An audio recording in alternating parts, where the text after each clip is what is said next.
Welcome to Market Savvy Conversations. My name is Megan Walker, and today my very special guest is Adam Saad, who is the principal psychologist at Uplift Psychology. Hi, Adam. How are you today? Yeah, great. Thanks, Megan. Thanks for having me along. Absolute pleasure. Now, Adam is a star student who I can't take all this credit, but we've known each other over a few years.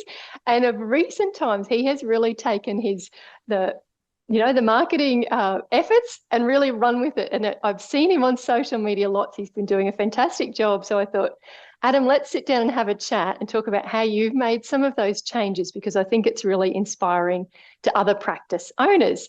So before we do that, tell us a little bit about your background, your studies, what you do, and the focus in your work. hmm so I'm a registered psychologist, and I guess kind of prior to coming to the world of psychology, I worked in kind of leadership and HR related roles, and I always really enjoyed the kind of coaching and development element of working in kind of leadership roles. And so I was kind of really looking for a way that I could kind of do that on a full-time basis without having to focus on all the like KPI stuff that goes along with being a manager in a big kind of organization. And so psychology was kind of the pathway for me. And then, so I guess since becoming registered, I've kind of really worked in, a lot of kind of corporate and organizational settings and working with people that, I often kind of say that where I work in the mental health space is that kind of intersection between home life and professional life. And so really kind of helping people to kind of perform their best both at home and at work. Yeah, beautiful. I love that. That's a great visual there as well, that intersection.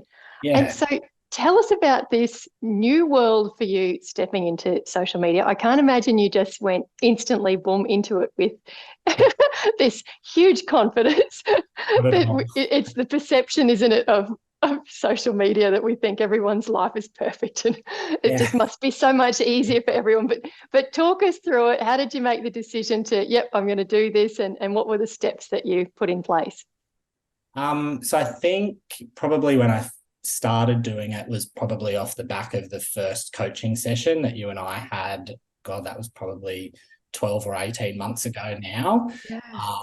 And I think that was one of the recommendations in the coaching session was to be doing the social media posting. I think it was every second day or 3 times a week or something like that. And so initially I just started off with doing the kind of graphics posts. And so I got myself a Canvas subscription, and Right. I've never really kind of done a creative role or anything like that before, but I think Canva is really helpful in terms of, a lot of the templates and all of that sort of stuff that it provides. So I kind of initially started off with the graphic posts. I was definitely a little bit more kind of hesitant around doing the video posts, but I think I kind of had to just make peace with the fact that probably the first few videos that I would do would probably be a little bit rubbish. And, and I've gone back and watched some of my original ones, and I definitely feel like I'm a lot more kind of natural on the videos now. And I think a lot more kind of conversational. And that's not to say they're perfect or anything. But I've also been surprised by how much more reach the like video or the reels or the video posts get compared to just the kind of graphic posts that you might do. So even though I was quite nervous, I think I had to just kind of make peace with that. And I think the results in terms of, the number of people kind of viewing the posts, visiting my, social media pages as a result has been really positive. Yeah. And I know for me, when I was first doing Reels, I'd have my phone there and then I'd have a post-it note literally stuck on the bottom of my phone with talking points. So, really, High how tech. did really high tech, really, really professional. How did you get yourself in the zone of knowing what you wanted to say did you have a script or did you practice? How did you get that going? Yes, I think initially what I do is write down a script in terms of what are the kind of things that I want to say, and then I'll do like some practice videos, because I find when you've written stuff down, how you then kind of speak it they don't always kind of match. Like it was a Mm. bit more like formal and stilted maybe when you've kind of written it down. And so Right. I found doing the kind of practice ones, you kind of reword it and so that it kind of sounds a little bit more natural. And then what I try to do, then I kind of throw the script out and then try to do the video just kind of naturally, I guess, knowing that I've had some practice and I've kind of got most of the main points in my mind. I think the other thing that I kind of got comfortable with doing the kind of videos early on was just going, well, it's okay to just like cut and edit them. So if it's not like one long video from start to finish, that's okay. I'm happy to just kind of cut and edit it, like so that I record little bits at a time as well. I love that. That's so good. And what are you avoiding in your social media in terms of topics? I'm going to ask you in a minute how you're coming up with your topic ideas, but what are some of the things that you won't talk about?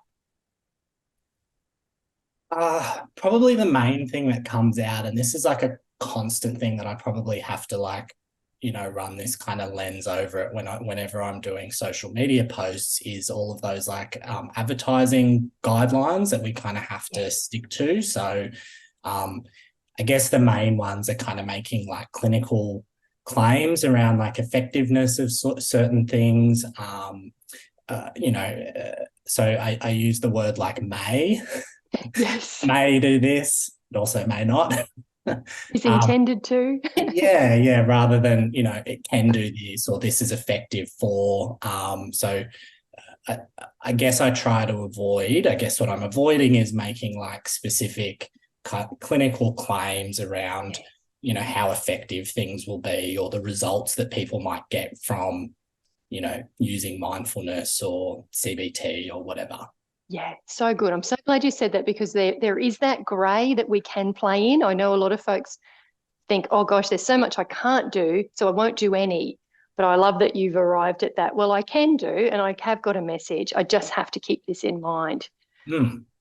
And so coming up with ideas for your social posts, how do you know what to say? Probably a couple of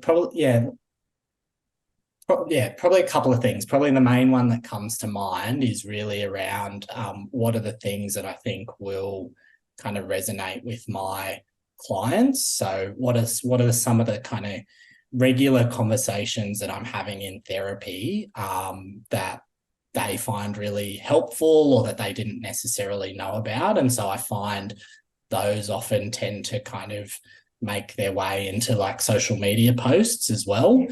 I think the other one is probably about, kind of thinking about the types of clients that I work with. What are some of the common presentations or challenges or problems that they might kind of present with, and maybe just providing a little bit of general information, about that. So, I work with a lot of really high performing people, and with that, there's, lots of like perfectionist, traits, thinking styles, those kind of things that come out. So a lot of my posts are often around like perfectionistic thinking, those kind of things as well. Yes. Oh. We're all guilty of it. Need a separate conversation with you. Yeah. And then as we start to wrap up, and I want to touch on who you work with and how they can get in touch with you in a moment. But you did something very brave, which is very smart for your business, and you got a professional photo shoot. Can you tell us about some of the contorting and things that you did through that process, but the value of it for you? So, and I'm not sure, do you want me to kind of share who the photographer was or? Yeah, if you like, for people in Brisbane, that's completely fine. Yeah. Yeah. So it was a lady by the name of Rebecca Taylor, and I've just been really kind of super impressed with not just the photos, but the whole kind of process leading up to it. And so she really got me to think a lot about, I guess my brand, what kind of impression I wanted to kind of leave people with, like what are the kinds of words or thoughts that I would want them to kind of think about me and my business after kind of looking at the website. And so I think she did a really great job of, taking a whole range of different photos. And the photos themselves, I think kind of logically, I knew that it was important to kind of have those professional images, but I've been really surprised by how quickly, once I kind of put those photos up on the website in particular, but I assume having it on social media has made a difference as well. But just how quickly it's resulted in more people reaching out for inquiries, and then that kind of converting to appointments as well. So it was, I would say it was pricey, and a lot of people are probably looking at the cost and going, is that something that I can really afford?